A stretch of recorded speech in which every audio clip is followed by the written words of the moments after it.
Welcome to the program Power to Unite with Elvira. Alam ko po, nasisiyahan po kayo for the past few weeks. Ang ganda-ganda po na mabuhay naman na interview natin, especially po galing sa Pocolare. Ngayon linggo, kakaiba po ito may interview natin. Ito po ay walang iba, kundi isang chef pastry instructor. Sino siya? Siya po ay walang iba, kundi si Chef 𝗨𝗶𝘄𝗶𝗵. Siya po ay pastry instructor sa Academy of Pastry Arts based in Malaysia.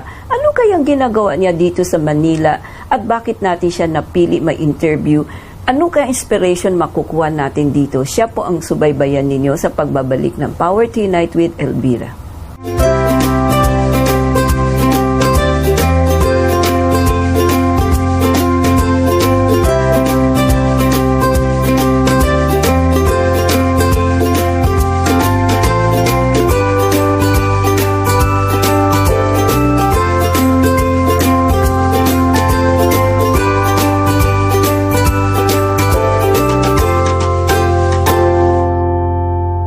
Welcome, Chef 𝗨𝗶𝘶𝗵 here at the program Power to Unite with Elvira. I know this is the first time, although you have been here in Manila for 11 times already, I heard, right? Correct. So it's very interesting because you're one of, while we were talking a while ago, you mentioned that your specialty is making bread. But before we talk about your specialty, I would like to know, what is it that attracts you to become a pastry chef, For me, pastry and food in general is something that's very, very important. In our history, chefs have not been looked as the highest, most prestigious career, but we know a common fact that everybody has to eat, and everyone enjoys eating. So it's something that I can do. I can share my love of many other fields, as well as supporting somebody, giving someone the nourishment of life, and I can give to everyone. There'll be many other jobs where I can't touch everyone in the world, but one thing that for sure I can do by cooking, we can always touch everyone, and it's something that's understandable and reachable for everybody. Yeah, because, as a pastry chef, it's quite different also, from cuisine, right? Because correct. Now it's very famous when you talk about cuisine, you can see a lot of chefs, are doing a lot of network, guesting, and even have cooking show, but seldom about pastry, making bread, It seems that this is something that I find it very surprising. There must be something quite different, unlike cooking, it's very easy, you just watch and it's very common already. But making bread, making cake is something quite difficult. It takes time, a lot of patience. But before we go into that, Chef Angelo, I would like to know, as a young boy, is there any member of your family that inspired you to become a pastry or to major in this field rather than do the cooking or open a restaurant? No one in my family was actually ever a chef before, and actually kind of funny, my mom never cooked much until I went to culinary school. I feel I went to culinary school, she had to start cooking also. But my mom really always did encourage me to follow what I really wanted to do and what I loved. I was given a lot of freedom. My mother had me at a very young age, and she had to raise me by herself. So she always wanted to be an artist. But because I was born, she had to change fields and end up working in a post office just to support us.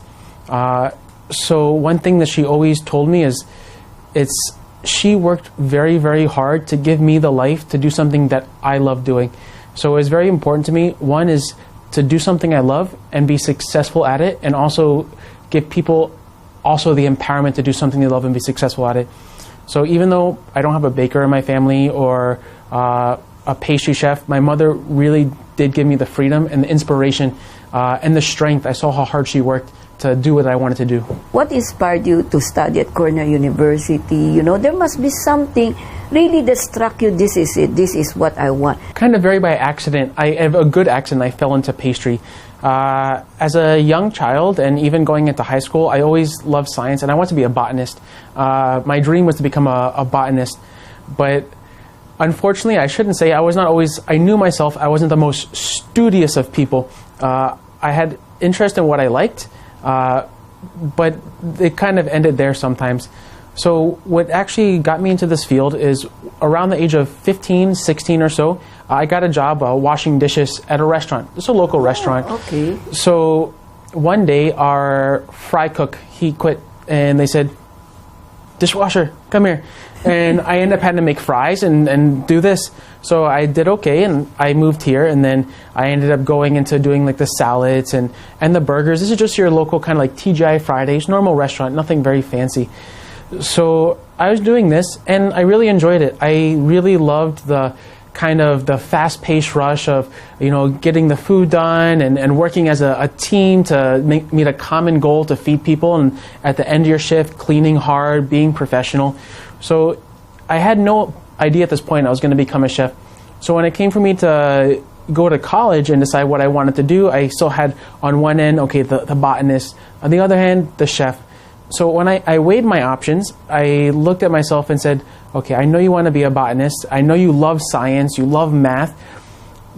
But honest myself, I was not the most studious of people. So when I realized, I looked at being a chef, I said, well, there's so many parts to being a chef other than cooking food. There's the science involved, there's math involved, there's art involved. So being a chef is basically anything that I could have wanted to do before, but creating a medium of food and feeding people. So at that moment, kind of something just clicked for me. I said, you know, I really want to be a chef. At least I want to give this job a try. So that's how I ended up here. It wasn't a life-changing moment when I was young. It's just a series of events that led me to realize that this was the job that I wanted to do. This is quite different from now being an instructor of making bread, you know, making croissant, you know. So what triggers for you to say this will be the one for me, and then to be an instructor to that, considering you don't have an inclination or training for that before? Actually, I originally started in the culinary field. My first degree was in culinary arts, not pastry, and I was making sushi at the time. So at that time in my life, I was okay, I'm gonna make sushi, I'm gonna go to Japan, and I knew this is what I wanted to do. But then there was, at the end of our culinary career, our culinary instruction, we had to take a bread class, or sometime. Mine was towards the end. And there was one specific person, actually I was just on the phone with him last night, named 𝗵𝗏. He was my bread instructor. And when it came to making bread, I loved cooking, I loved everything. But as we said before, cooking is, I'm not saying it's easy, but it's something is fixable. You know, you can add a little bit of cream or a little bit of salt. But when I saw bread and I saw pastry, it's extremely scientific. And coming from my background at a younger age, always loving science, especially botany and biology, my chef, Chef 𝗵𝗏, he showed me a whole, and he was so passionate. The way that he talked about bread, his eyes just lit up. Like me, sometimes when students talk to me about bread, I can never give a short answer. I feel like a kid in front of a candy shop. So he really rubbed off on me. So between his teaching me that bread is more than just something that you take for granted, bread is a science, it's an art, it requires a hand skill. It's everything that I always loved in life. Also with the fact that he was so passionate about it, at that very point, after that class, I started pastry. So it's because of him and because of his class that my whole life is where it is now. And I became an instructor because I wanted to change someone's life like Chef 𝗵𝗏 changed my life. It's been about 12 years close to 12 years since that time when he inspired me. And as far as regretting, no. If I could go back in my life, I mean, there's plenty of things I would change, but deciding to become a chef is definitely not one of them. Because for me, making pastry and especially making bread, when the bread comes out of the oven every single day, it's like kind of falling in love with your wife over again every single day. There's not a time when the bread doesn't come out of the oven I don't feel like the first time I made bread. Every single day it's just rewarding. And especially now teaching, when you can see the students also on their face, you see the pride that they have in something they made. It's just one of the best feelings in the world. So as far as regret goes, I can't say there's a single time in my career that I decided I made the wrong decision. Which part of the States were you based before coming to Malaysia? How did you get into Malaysia? Before this, I'm from Miami, Florida. Miami, yes. Before this, I used to work for the Four Seasons hotels. Okay. And I have a friend named Peter Yen. He's also a mentor of mine, and he's a master croissant maker. So I'm on the phone with Peter one day, and we're talking about my career opportunities. At the time, I was looking at going to South Korea with the 4 seasons, or going to China to go to Fujian for 4 seasons. And we're just talking, and he just finished a master class here in Malaysia. So he tells me, they're looking for a position in Malaysia. Why don't you come try it out? I said, I'm not sure. I like working for the 4 seasons. He goes, yeah, but you always wanted to be a teacher. And I said, yeah, that's true. So it took me about, after he got off the phone, maybe a few hours just thinking, is it a good idea to leave United States, leave my family, leave a established company like the 4 Seasons to join the school? So a few hours later, I sat down and I talked with my mom about it, and she said, I support you, and I knew I wanted to be a teacher, so that was kind of it. I called Chef Peter back, and he set up an interview with me and Chef 𝗨𝗏𝗄𝗏, our director, and from then on, that's it. 1 week later or 2 weeks later, I put in my resignation in my 4 seasons, and I left the country. It wasn't a planned thing. It was just complete coincidence and fate that actually brought me to Malaysia and to become an instructor. Just a very good roll of the dice, I would say, actually.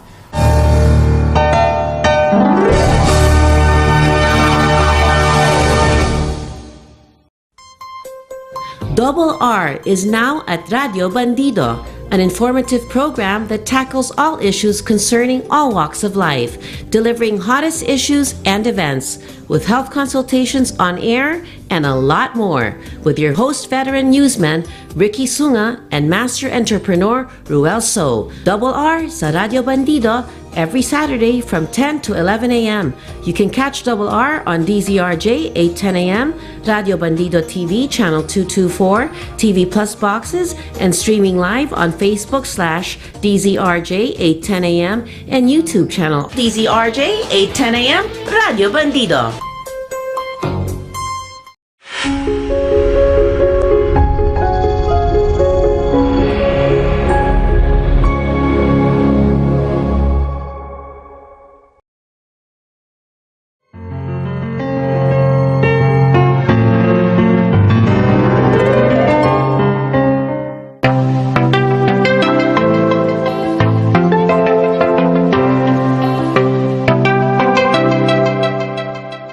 Angelo, because so from 4 season, because maybe other people will say this is very well-known 5-star hotel, and then here you are coming to Malaysia, the culture is quite different, and then also it's a very dominant, Muslim country, considering in the United States it's very varied, Christian, Catholic, Muslim, different sects are welcome.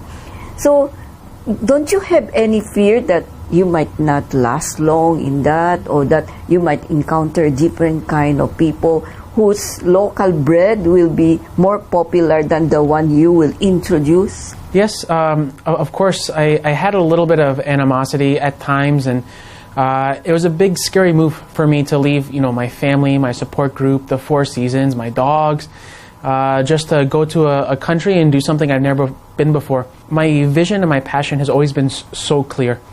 I've encountered many people, and I've encountered also obstacles, and I've had problems being away from my family and being away from my country. It's normal, but none of these things have ever compared to the satisfaction and the drive I have for the vision that I have for making good quality bread, and for making good pastries, and teaching and supporting. So just like everyone else, I have problems in life, and we all have our kind of bumps in the road. But when the vision is so clear and the goal is so important, these bumps, they don't feel so much. And as far as the question, am I worried about people's local bread being more accepted than what I teach? Yes, it happens a lot. It happens sometimes, especially when I first started teaching. I teach European breads, and sometimes we bake the breads, at least I like to bake my breads, a little bit darker. So I've had students, bread comes out of the oven, they say, "Chef, is the bread burnt?" And I say, "No, it's not burnt." "Oh, but it's dark." I say, "Just eat it." And they say, but it's burnt." "Just eat it." So they eat the bread, and I say, "Does it taste burnt?" "No." "Does it taste nice?" "Oh, yes, chef. It's really good." So as far as Asian tastes and European taste goes, yes, they're completely different. And I really respect Asian breads. Some of my favorite breads in the world are, melon pan from Japan or 𝗨𝗶𝘄𝗲𝗿 here from the Philippines.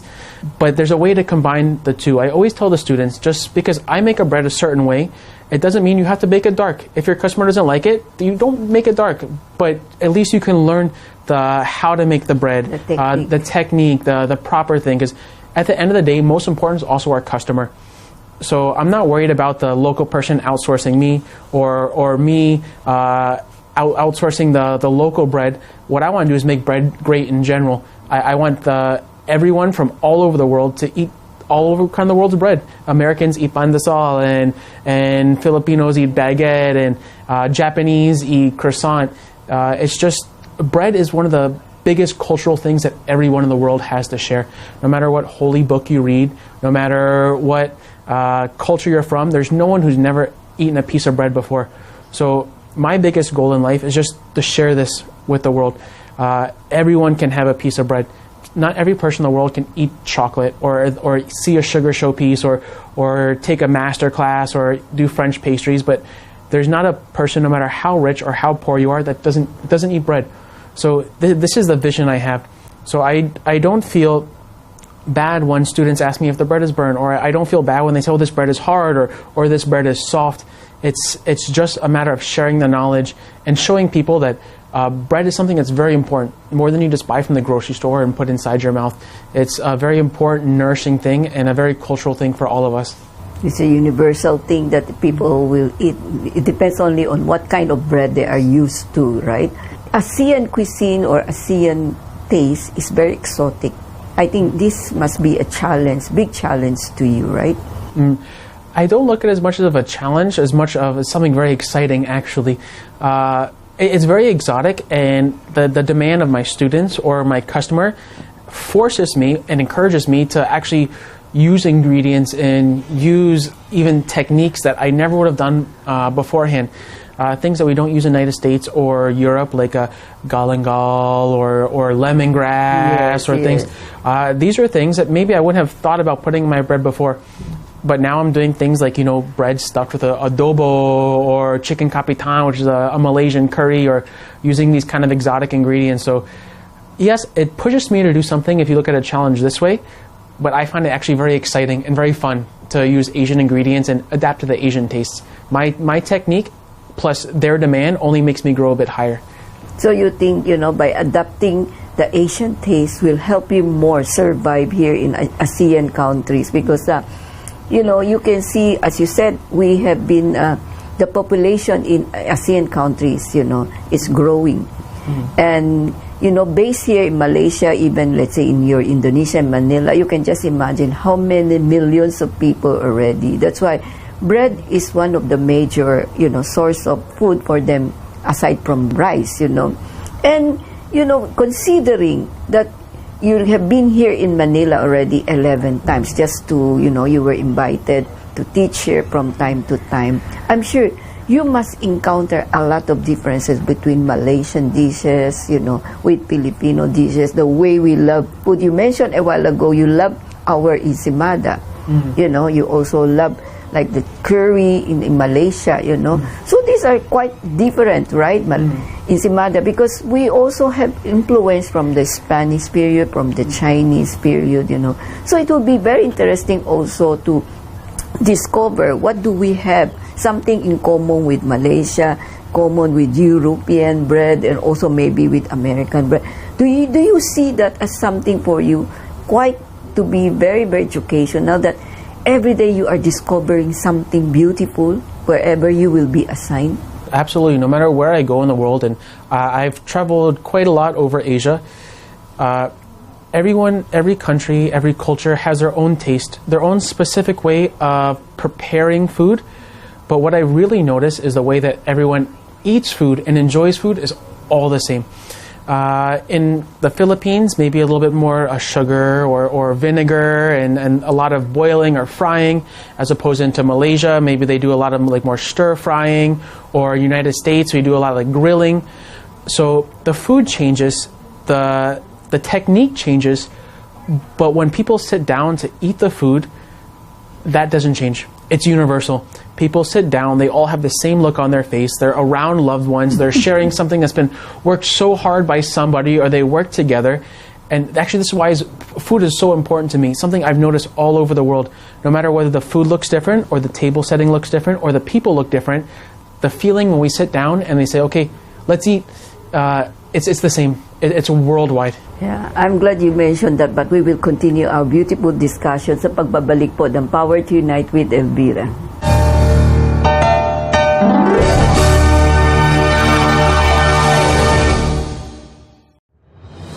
𝗨𝗄𝗲𝗵𝗁 is a news-oriented program that tackles topical issues and headlines with the support of DZRJ field reporters. Hosted by the legendary 𝗤𝗍𝗏, Monday to Friday from 4 p.m. to 5 p.m. on Radio Bandido TV, Channel 224 Sky Cable, TV Plus boxes, digital free-to-air Channel 29, DZRJ 810 AM, Facebook.com/DZRJ 810 AM, and on YouTube channel DZRJ 810 AM, Radio Bandido.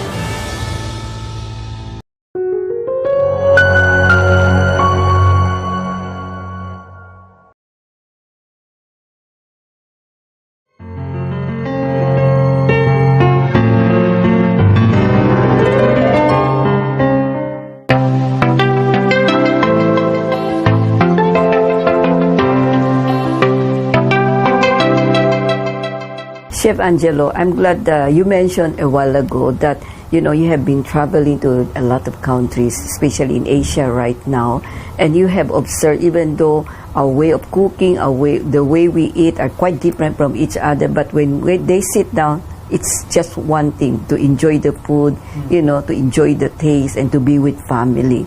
Because in Asia, family is very, very important, So you can see it's quite different. You mentioned in your earlier life that your mom plays a very important role in helping you to make this decision to become a pastry chef, right? And also with the support of your mentor, Peter, the one from Four Seasons, and Chef Matelo. Yeah. So how about your father? Did he not say, son, this is not for you, So don't you have any disagreement with your father? Well, this is actually quite a complicated story. My biological father, actually, I never met. He left before I was born, and I have no regret for this. Because my mom, like I said, she raised me by herself, and she had to do a lot of things. But around the age of 7 or so, my stepfather came into the play. Okay. And he's actually been a very important role in my life. I don't like to say the term stepfather because he was more of a father than my real biological father ever could have been. So I have to say, he's always also been extremely supportive of me. He taught me a lot of what it means to I don't want to say be a man, but be a good male figure in another person's life. So he never gave me any kind of problem. He's always been very supportive, and the fact that technically he's my stepfather and he came when I was 7, he's always been 10 times the dad he never had to be. So he could have just been very simple and easy for me, just as the son of his wife. But he always treated me like his own. And that was another very important lesson I learned in my life. Just because someone's not your blood or not your direct family doesn't mean that they're not an important person in your life. So actually, obstacles from him, no. Having my stepfather is one of the best things that ever happened in my life. And he's one of also my biggest role models. Yeah, because the reason why I asked you, because, it's very important for you. How come? You keep talking about your mom, who is very supportive of you, a very strong woman, who really loves you, encourage you to be what you are today. So I was thinking maybe sometimes in the family, like a priest or bishop, they will say the father is against, the mother is against, But in your case, now that you said, this is very important, that even though you did not meet your biological father, but your stepfather was really like a father, and this is more important for a 7-year-old child, for you to grow up, very, very with good humor, with good, standing, with values formation. Because to become a successful career person, whether you are a doctor, you are a lawyer, even or a chef, in cooking or in pastry, it's very important to see the family background, you know. So the support of your stepfather, who has been so nice to you, accepted you for what you are, and your mom, who really cares for you and loves you, and she never abandons you, but rather encourage you to be what you are. I think this is what makes you for what you are today, right? So napakaganda po ang sinare sa atin ni Chef Angelo tungkol sa buhay niya, pero itutuloy po namin aming magandang discussion next week sa part 2 na ating programa, Power to Unite with Elvira, tungkol naman po sa kanyang trabaho. Ano po yung mga na-encounter niya, challenges, siya po ang subaybayan ninyo sa pagbabalik ng Power to Unite with Elvira next week dito sa programa.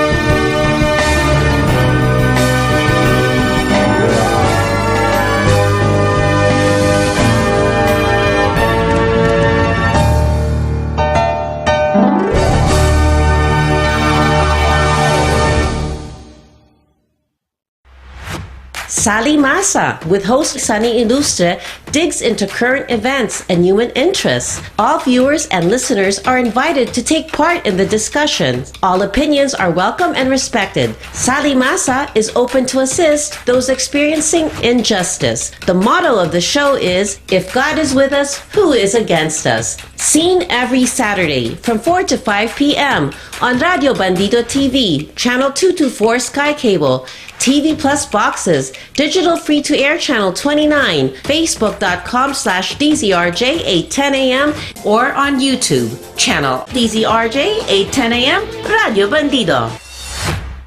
Join Arnel Doria as he explores the world of travel, transportation, road safety, and the environment. Tune in to Good Trip every Saturday at 1 to 2 p.m. on Radio Bandido TV, Channel 224 Sky Cable, TV Plus boxes, digital free-to-air Channel 29, Facebook.com/DZRJ 8:10 a.m. and YouTube channel DZRJ 8:10 a.m. Radio Bandido.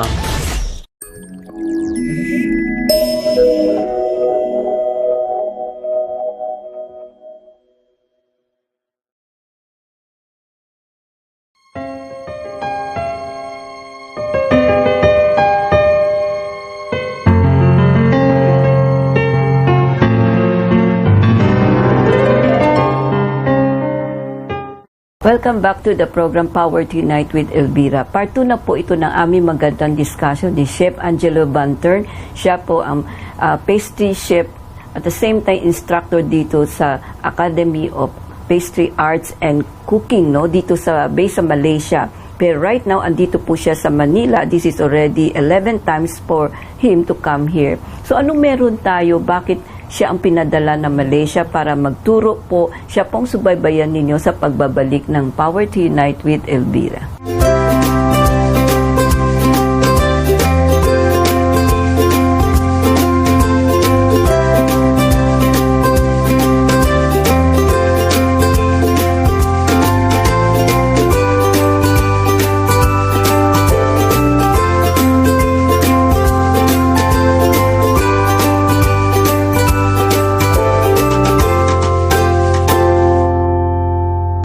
Chef Angelo, thank you so much for agreeing to have another, interview with you, because your life is very, very interesting, What struck me during our first conversation, a week ago, when I interviewed during our part 1, without any inclination, sometimes what you want is not what it will happen, What you don't expect sometimes the one that will come.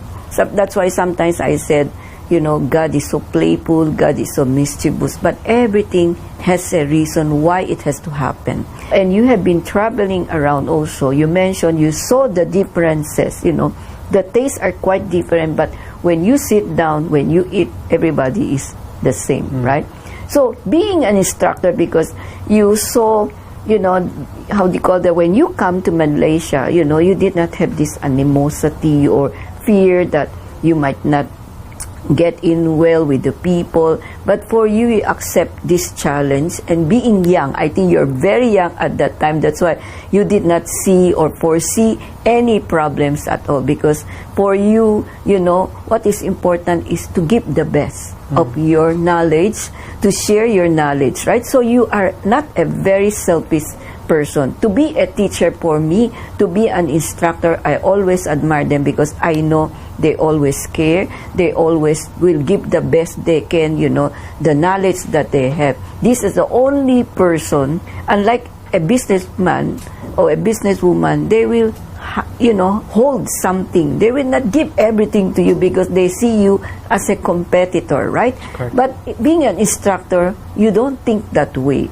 You know, that's why your background help you to be what you are today. Very dedicated, very happy, you know, you love to share. So when you were now in Malaysia, what is the first thing that you encountered that surprised you most, and then you said to yourself, I will do better, and you know, you will accept this as something like a challenge? Did you encounter anything that is quite unique, that for you, you know, you will never give up, but rather will accept it as something that you will learn, you know? Actually, I have to say, some of the other chefs that I work with the Academy, one of the reasons that made me come to Academy is after I did a little bit of research, I saw some of the work the other chefs were doing.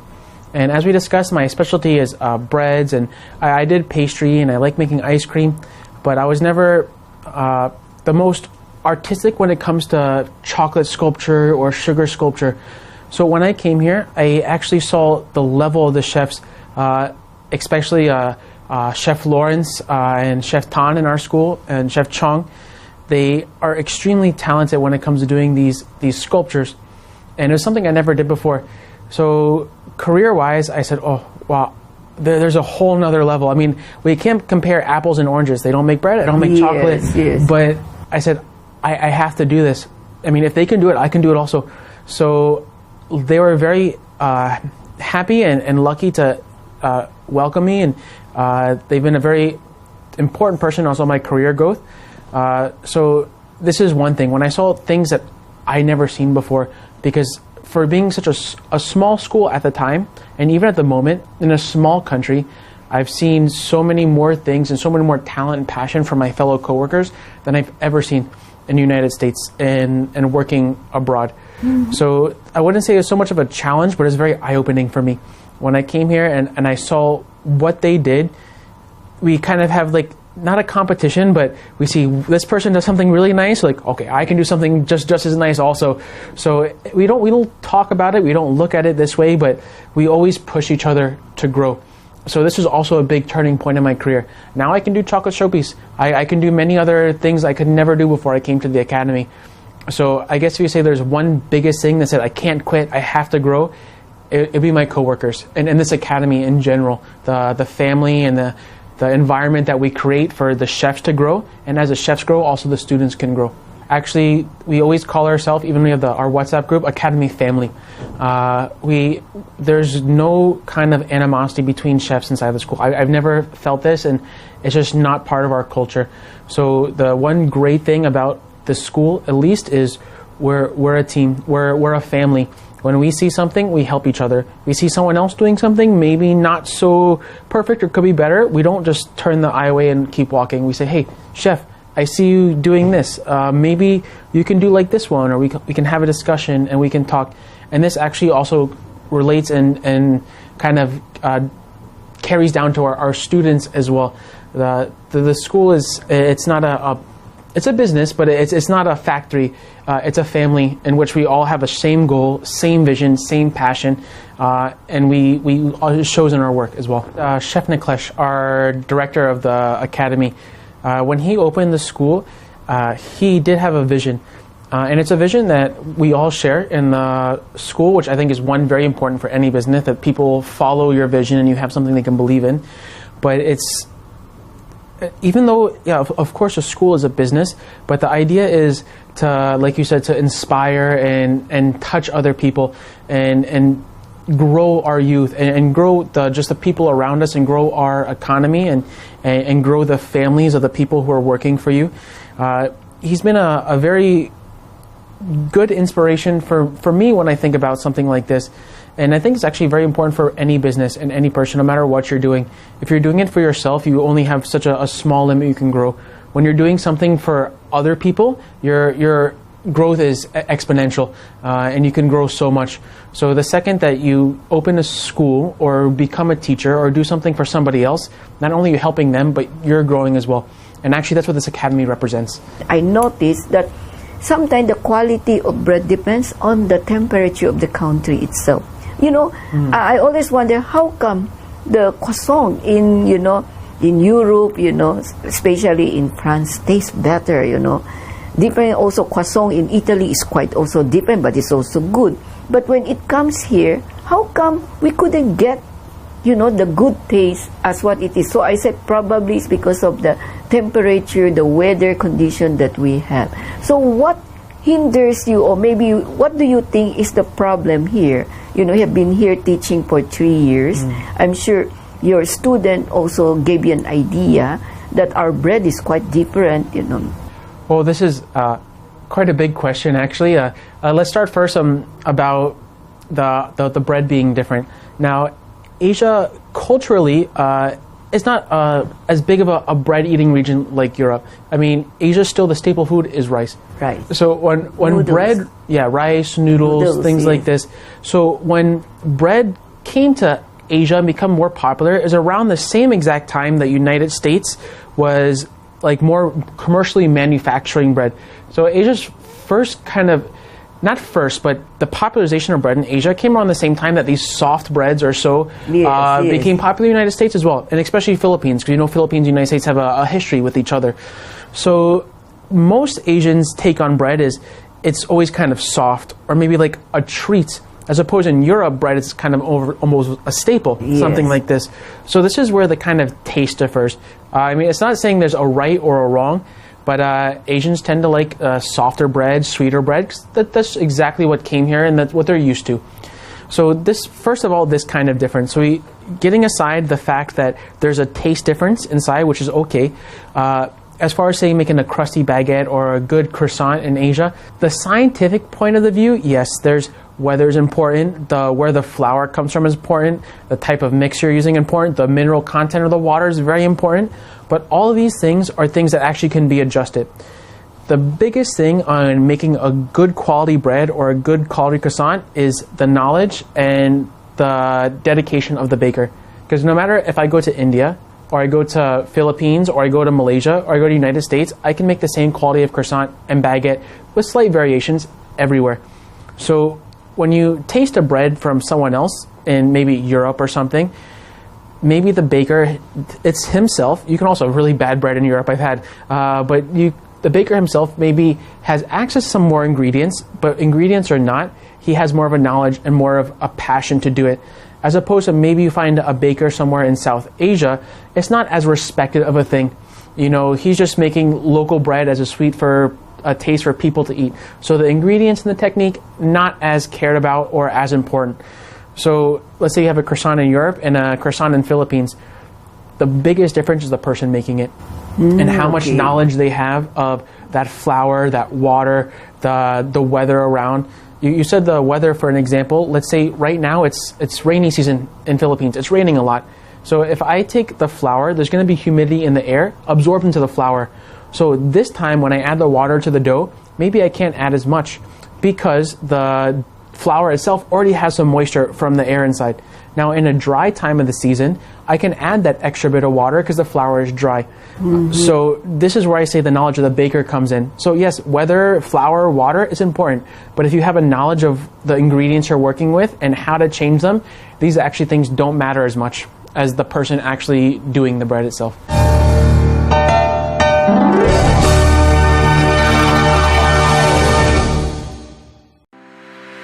Good News Pilipinas with host Francis de Guzman is advocacy in action, which brings to you exclusives to enhance life's values that really matter.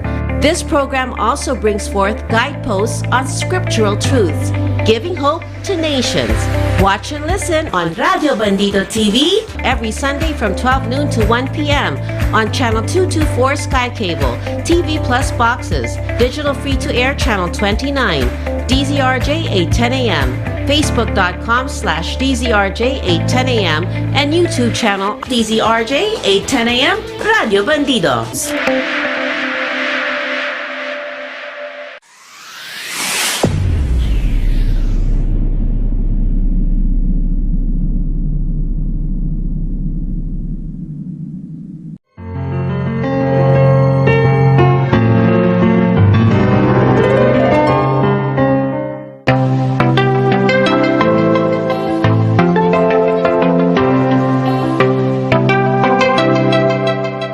I remember you mentioned that bread is very scientific more than cooking. Why did you say it's very scientific? Actually, I love this question because bread, everything revolves around yeast.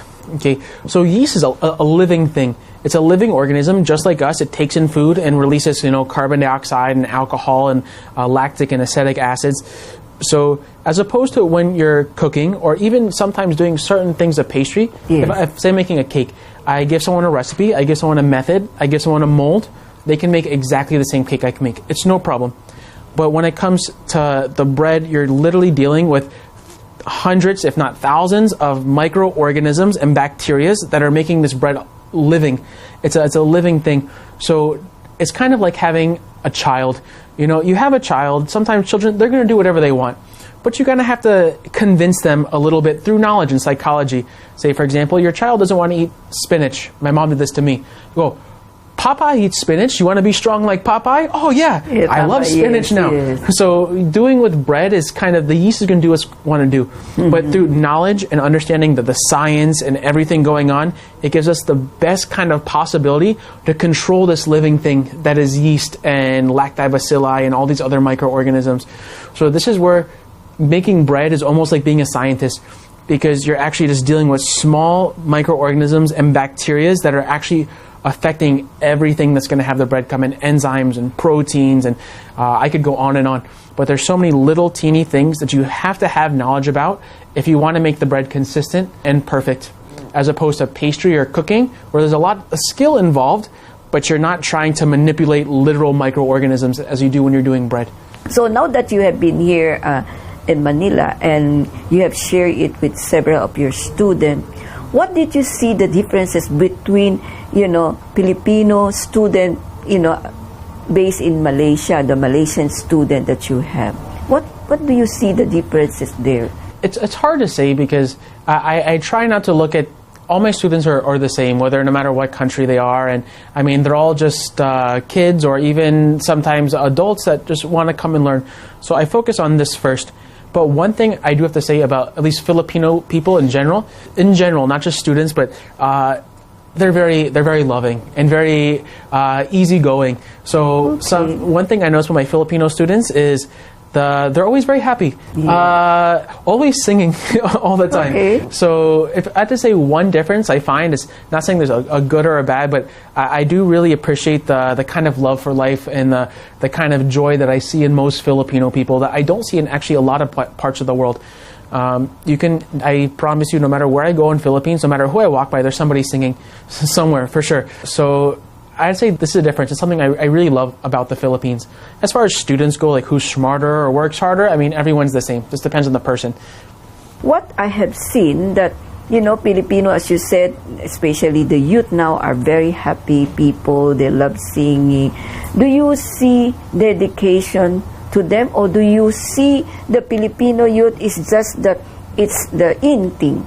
So everybody wants to be a chef because it's the talk of the town. Do you see a future for the Filipinos here if only they are as dedicated as the other countries? Absolutely. I mean, being a chef is kind of the in thing in the world now. Back when I started wanting to be a chef or cooking, the Food Network is very small. Nowadays, with shows like Cake Boss and Rachel Ray, and they're great shows, Master Chef, everyone sees this on TV.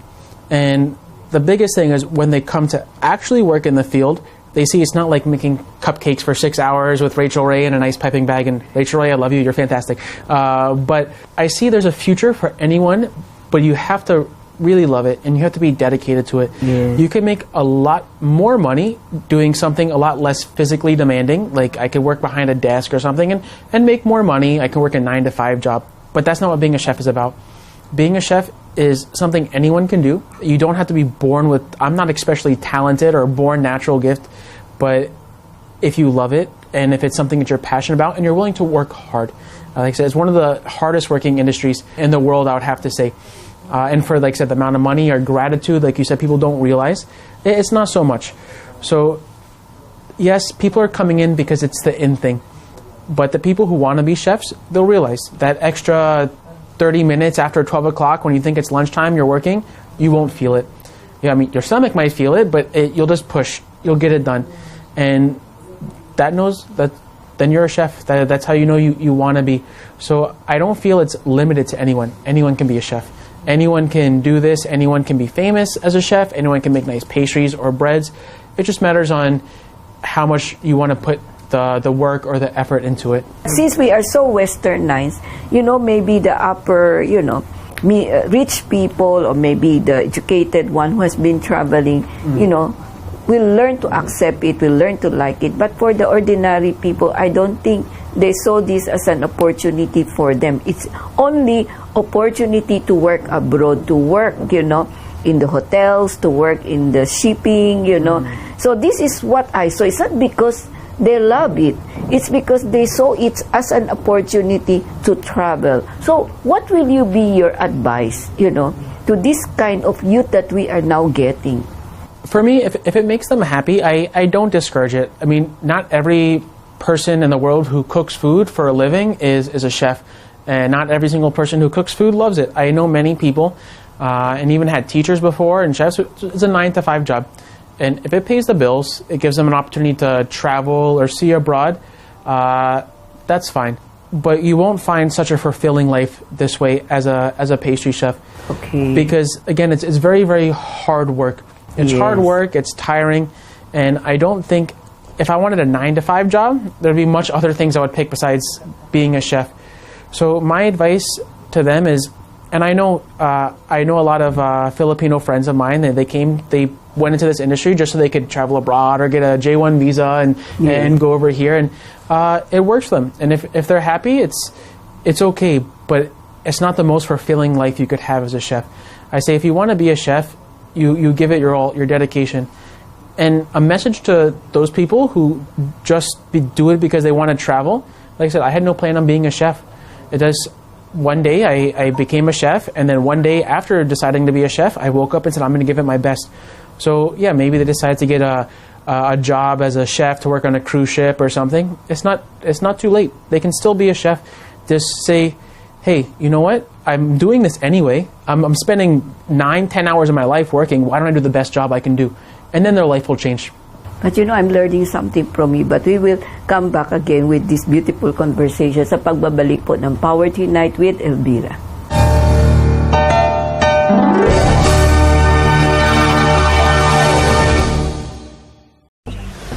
Fierce, fast, and on the go. Reporters Hour, hosted by 𝗘𝗹𝘃𝗵. Meet the fearless reporters of Teleradio Bandido TV, Celestino Jojo Sikat, Vance Fernandez, Jong Manapas, Jimmy Mahusay, Felix Tambongco, and Romel Madrigal. During a crisis, you need timely and up-to-date reports on Radio Bandido TV, daily, plus on Reporters Hour, on Channel 224 Sky Cable, TV Plus boxes, digital free-to-air Channel 29, DZRJ 8:10 a.m., Facebook.com/DZRJ 8:10 a.m., and on YouTube, channel DZRJ 8:10 a.m., Radio Bandido.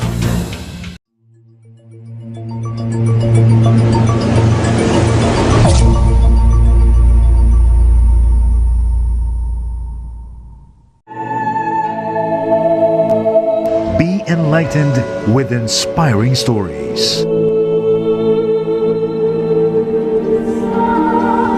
Interesting biblical features. And insightful interviews with the pillars of our Catholic faith.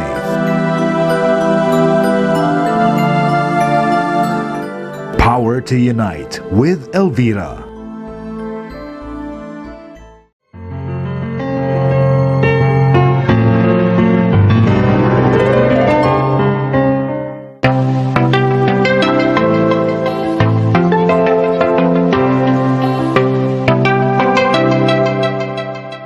Chef Angelo, I'm really glad that you share some of the concerns, some of the things that we have to know. It's not, as you said, what struck me is that it's not very easy to become a chef, So in the Philippines, sometimes in your class, I understand, you only have 1 or 2 students. Don't you feel frustrated about it? Not really. Of course, I have 1 or 2 students, or sometimes you have, that person wants to play on their cell phone or not pay attention. But like I said before in our previous conversation, my vision is to make the product nice, or at least the best that I possibly can. So these little things, of course, I think about them, they come my brain, but they go away also very, very quickly, because my focus is not on that 1 or 2 student, or not on that one person not paying attention. My focus on what I need to do to make the class best possible for that one student, or for the other students who are paying attention.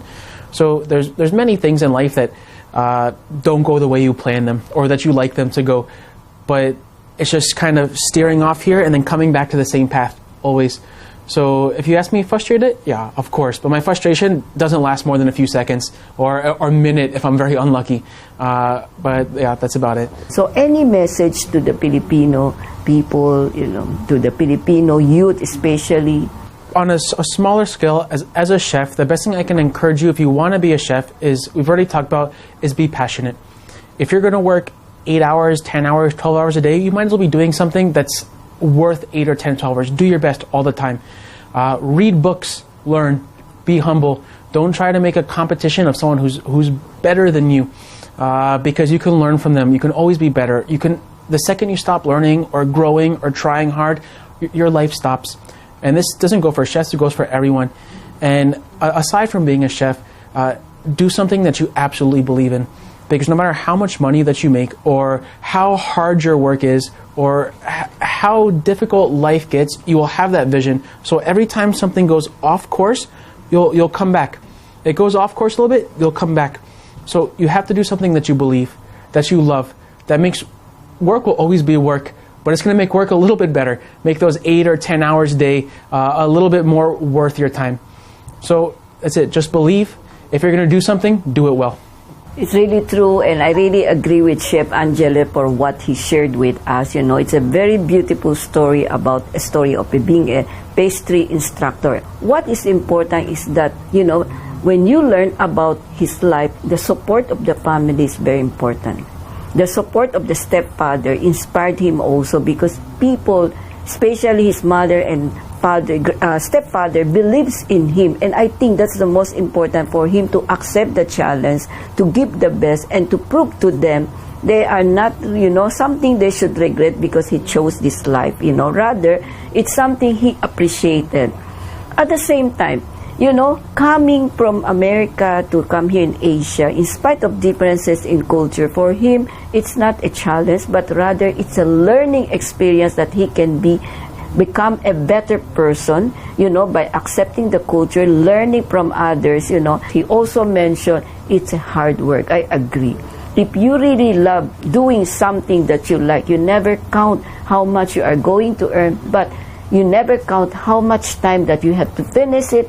Rather, you have to be dedicated to give the beautiful piece that is in your mind. Everybody is so talented. I believe Filipino youth are born with great talents.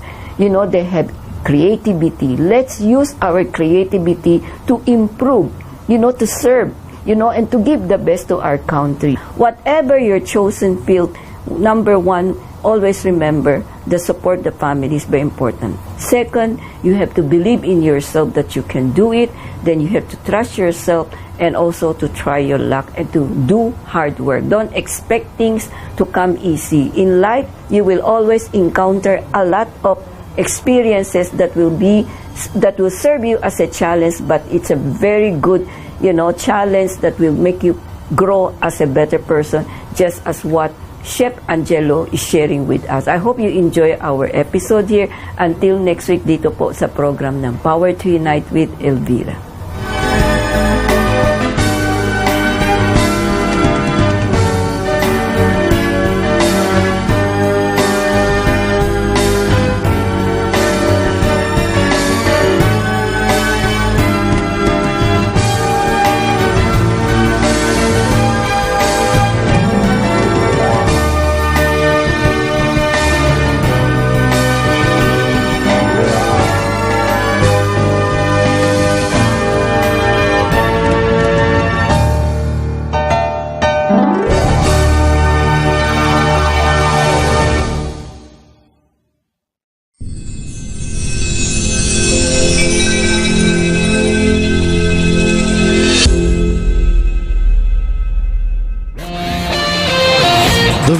comments of the hosts and guests are not necessary